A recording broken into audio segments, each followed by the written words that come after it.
parts of Central Luzon. We'll speak with Pag-asa later on in the show. The Philippines reinforces its strong commitment to sustainability and climate action at the 4th Philippines-Singapore Business and Investment Summit. Budget Secretary Amane Pangandaman says that in the last 10 years, climate-responsive spending has risen steadily by an average of 32.5% for next year. Government is seeing a 125% increase, reaching an impressive $17.9 billion. She adds that in the national budget to support climate initiatives, the allocation for 2025 has grown to 16% from the initial 12%. And here in the studio, I'll have a chat with the Chief Sustainability Officer of SM Investments about their strategies in helping achieve a low-carbon economy.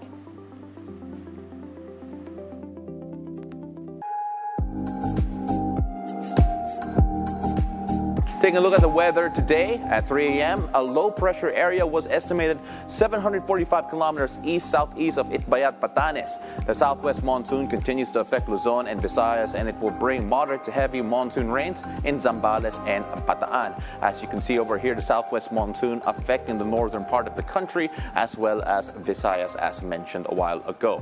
In the Ilocos region, moderate to heavy monsoon rains are also expected, while here in Metro Manila and the northern and eastern parts of Samar and the rest of Luzon, cloudy skies with scattered to moderate to heavy rains when thunderstorms will prevail. For the rest of Visayas and Mindanao, you will experience partly cloudy to cloudy skies with isolated rain showers or thunderstorms all throughout the day. As of 8 a.m., Pag-asa issued a yellow rainfall advisory due to the southwest monsoon. In Zambales, rains may persist for the next 2 to 3 hours. It also means that flooding is possible in low-lying areas and near river channels. Meanwhile, residents of Nueva Ecija, Metro Manila, Cavite, Rizal, and Bataan should expect light to moderate with occasional heavy rains in the next 3 hours. Light to moderate with occasional heavy rains affecting Pampanga, Bulacan, Tarlac, and Palawan, specifically in Araceli, Dumaran, Rojas, San Vicente. These rains may persist to 2 to 3 hours. Watch out for possible flooding in your areas, as you can see here. Let me move out to the side just so you can see where it's all affected. Now, the public and the Disaster Risk Reduction and Management Council concerned are advised to monitor the weather condition and watch for the next advisory to be issued by Pag-asa at 11 a.m. Now, speaking of Pag-asa, to know more about what to expect in the low-pressure area near extreme northern Luzon, we have on the phone Pag-asa Weather Specialist Cignal Dominguez. Magandang umaga, Cignal. Magandang umaga din po sa inyo at magandang umaga din po sa mga tagapakinig po natin dito sa Bilyonaryo po. Cignal, the LPA, will it develop into a tropical cyclone? Sa ngayon po, nakikita po natin nasa medium chance po siya. Pag medium chance po, mababa po within the next 24 hours, pero possible po siya mabuo into a tropical cyclone within the next 48 hours. Cignal, na-mention po namin na malapit siya sa Itbayat, Batanes. What can the residents there expect? Expect po natin sa mga susunod na oras or araw po, possible yung trough netong low pressure area ay magdadala po ng maulap na papawiri na may mga kalat-kalat na pag-ulan, lalo na dito sa extreme northern Luzon po natin, particularly Batanes at pati na rin sa Babuyan Islands. And then samantala, southwest monsoon po para sa malaking bahagi po ng ating bansa. Cignal, na-mention mo nga the southwest monsoon affecting majority of the country. Is there going to be a chance na yung LPA na to will enhance the effects of the southwest monsoon? Yes po, asahan po natin, lalo na po ito po kasing itong low pressure area po natin is nandito po sa eastern section ng ating bansa. Kaya asahan po talaga natin na mag-e-enhance po ito ng southwest monsoon. Cignal, let's go a bit local. Dito po sa Metro Manila, what type of weather should we expect in the coming days? Expect po natin, bukas naman po ay makakaranas pa rin po tayo na maulap na papawiri na may mga kalat-kalat na pag-ulan po, pero malilesen naman po yung mga pag-ulan. Ang pinaghahanda po natin, lalo na po dito sa northern section po ng ating bansa. Particularly Zambales at Bataan na naman po, possible makaranas naman po sila. Katulad ng kanilang panahon po, makaranas ng yellow warning or orange warning. Cignal, maraming salamat. Thank you very much for joining us. That was Pag-asa Weather Specialist Cignal Dominguez.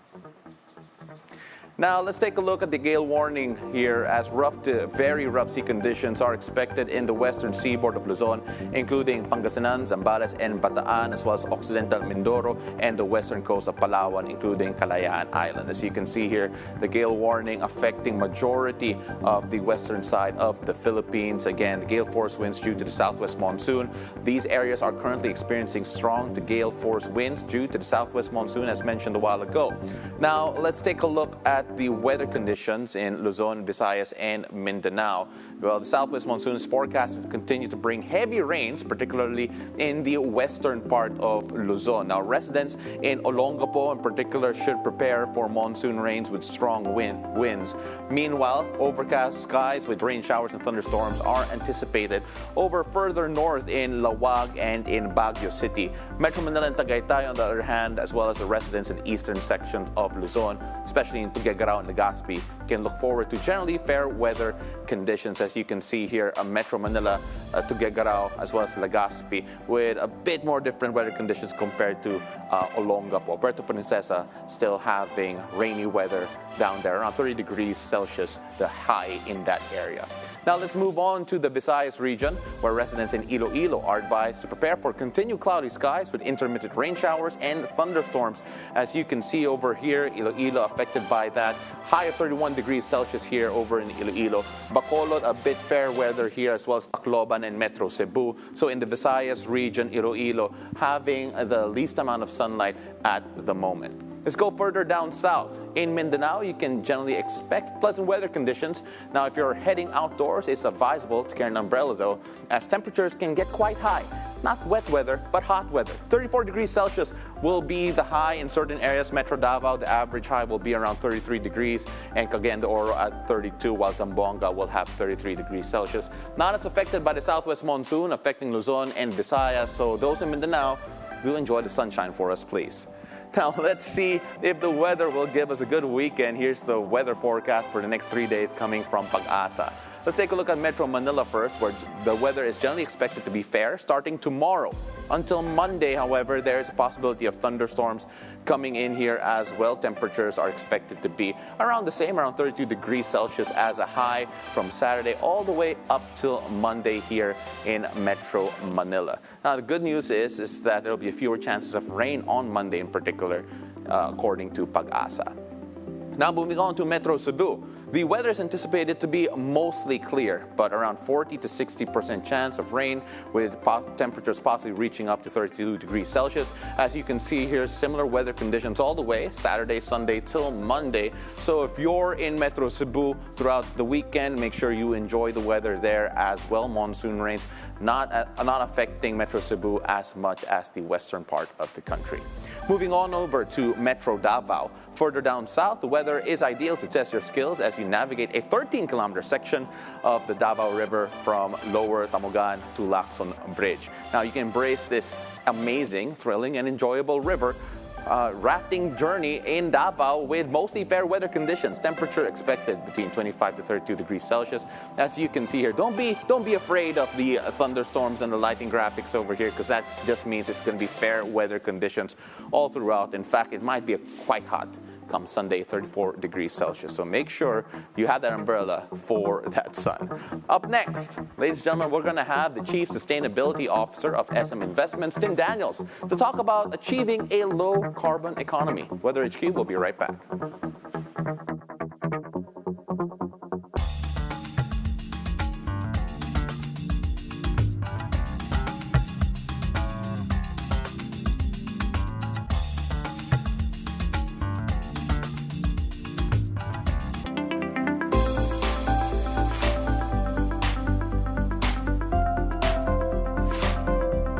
And shine, ladies and gentlemen. I'm Paolo del Rosario. Get ready because we prepared a lot of great content for you to make the day even better. And hello, I'm Monique Tuzon, bringing you a wave of positivity and a splash of happiness. I'm Ann Asis Carrillo. Let's dive into some serious fun, and more fun. Of course, we hope you found some inspiration And good vibes. Every day is a beautiful day. On BNC, the Bilyonaryo News Channel. The Trailblazers, the Disruptors, the titans of the industry. We should safeguard our tradition. We've got 53 sites in the Philippines, and each of those sites have been gold to adopt a community. Know what drives them as we dig deeper into their stories. We're also bringing and helping medical tourism. The government has to support these local farmers. Industry Beacon on BNC, the Bilyonaryo News Channel.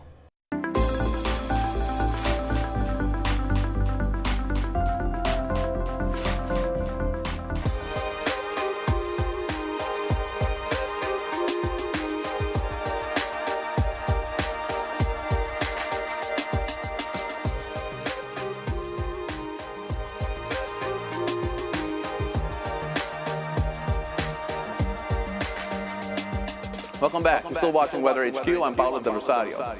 SM Investments has set a high bar for sustainability with impressive achievements and ongoing initiatives. Now, we're excited to hear more about these efforts from Tim Daniels, the Chief Sustainability Officer of SM Investments, live here in the studio. Tim, welcome to the show. You are our first live guest here. It's an honor. Well, that's an honor for me too. Thank you for having me, Paolo. It's nice to be here. You know, what I love about what SM is doing right now, we were talking a bit off the air, and you were talking about how SM Investments, how the SM Group treats this entire organization like an ecosystem, which just fits perfectly with the sustainability goals that SM does have. Could you tell us a bit more about the ecosystem that is being created with regards to all of this?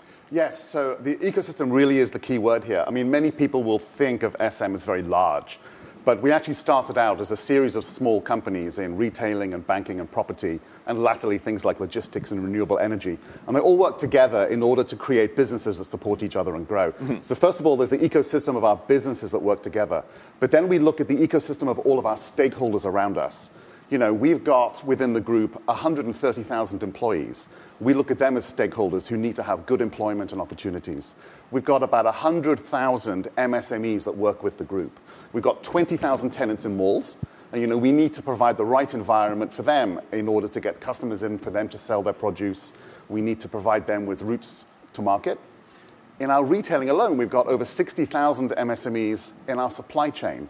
And they need help in figuring out the best things to sell to customers. Sometimes we need to adjust the product mix because customers' needs change. Or we need to help them highlight what are the green products that customers want. So everybody needs to win in this. Yeah. And they're all housed, in our case, within typically a mall.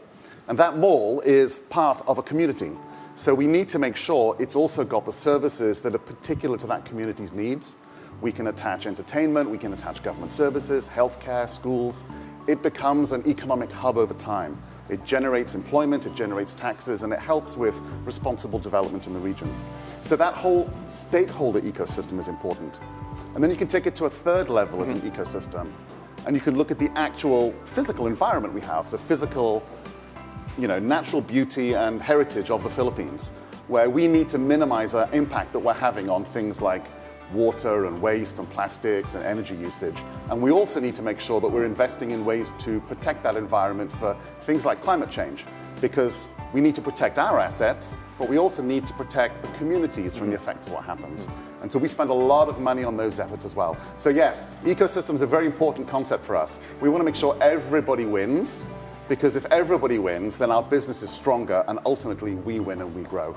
Well, we were talking a bit off the air a while ago just about the efforts, the investment made by SM in terms of sustainability. Net zero is not necessarily something as achievable, and it's not that you're not idealistic. It's more of you're being realistic about the approach of SM with regards to sustainability. Is that right? Yes. So, you know, frankly, there's a lot of pressure on corporates all around the world to go and stand up and say, we're going to be net zero by a certain date. But actually, what we're finding around the world is that companies are finding that quite hard to deliver. And you do see international corporates pulling back on what they previously said they can do. So for us, we're very, very aware of the need to avoid anything that looks like greenwashing. Mm-hmm. So we've never gone out there and said we're going to be net zero. We've taken an approach of looking at the practical actions that we can do and then add it up and see how far we can push this. So some of our businesses, in our property arm, for example, have already managed to become net zero. Mm-hmm. We have a portfolio of buildings in BGC, the net building, which the neo buildings, they're already net zero. SM Prime, our property arm, has managed to get to 50% of their energy use comes from renewable sources. And they're looking to try and expand it. And we're looking at all the businesses. When we're reducing our footprint, the first thing you do is become very energy efficient. So it's LED lighting, it's efficient use of air conditioning, ways in which we can lower the amount of impact we're having. But the really big impact comes when we start moving away from carbon usage into renewable energy. And the problem we've realized is there isn't enough renewable energy in the Philippines. So we can't actually declare a net zero goal for ourselves unless there is enough renewable energy for us to use. And that's led us into trying to create more. So BDO, our bank, is actually currently funding 59 renewable energy projects around the country in order to try and create that supply, which we can then use. And at the parent company, SM Investments, we invested in a geothermal plant. And we are currently producing geothermal steam, of which the Philippines is one of the countries with the most. We're producing about 300 megawatts of steam today, and we're drilling and exploring 6 other areas where we are hoping to find enough steam to double that production over the next approximately 5 years. Yeah, with all of that, obviously we've talked a lot about the energy, we talked a lot about the expenditures of SM with regards to the energy and of course trying to get to net zero, or at least getting towards that as far as we could. But another aspect of SM that has been really being pushed forward is the waste and water management that SM has been doing all throughout their properties, all throughout their malls. What more can you tell us about that? Yeah, so this is particularly within our property arm. And remember, we've got 86, sizable malls around the Philippines. That's a pretty big footprint. Yeah. So we have an entire engineering department that looks at our impact on environmental issues like this and comes up with solutions. So they have energy management systems, water management systems. A lot of analysis goes into it. Our buildings are increasingly designed to reduce this kind of impact. An example is water. We now, I think last year, we recycled over 14 billion gallons of water. On average, about 30% of our water use gets recycled. And that then goes into other uses within the malls. So it goes towards flushing toilets, it goes towards water which is cleaned and usable for cooling purposes. And it's also used just to water the plants. Tim, perfect. I mean, just talking a bit about that, I also want to wrap things up here with the governance required to actually do this, because obviously to have SM push towards sustainability in the way that they're doing, it requires a type of leadership structure to actually do that. So to wrap things up quickly, could you tell us a bit about that, just to let us all know why this direction's happening? Yeah, so the tone very much comes from the top of the organization. The board, the leadership, and the management is really very positively pushing forward on all sustainability agendas. We've just talked a bit about the E and the S parts of ESG, but the G is really important. We have just won a bunch of awards just last night at the Institution. And congratulations. Thank you. 4 of our companies won 5 arrows in the Institute of Corporate Directors Awards. And this is recognizing the practices that we have in place and some recent moves. For example, we have an independent director who is the chairman of SM Investments, who is not from the founding family and he's not from within the group. He's the former chairman of the central bank, Armando Tatanco Jr. He is truly independent and very well recognized.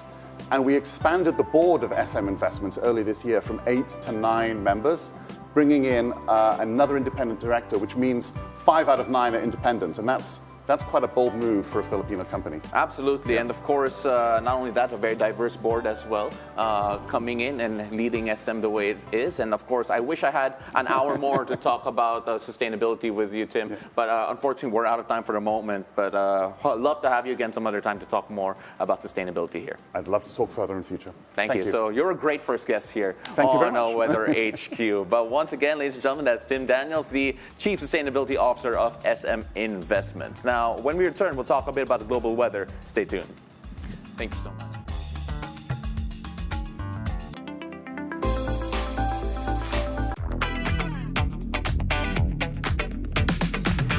Health and wellness? It's experimental. Because I like the idea of a salmon sperm DNA on my face. Beauty? It's experimental. Oh my God! My wrinkles, I didn't know. Even fashion. It's experimental. We're here to dive into the trends and explore the taboos and the daring. We're not just talking about it, we're testing it. It's like our laboratory. It's the Lifestyle Lab. We welcome you to a brand new week. Let's embrace the day with enthusiasm. So let's make today amazing. We wanted to incorporate Filipino elements to basic clothing. So all the stones you see here are lab-grown. We have lab-grown diamonds, rubies, sapphires, emeralds. Y, up, L, and hit. Very good. I wasn't collecting, it's just that these are all part of my life. It's a beautiful day, 7 a.m. on BNC.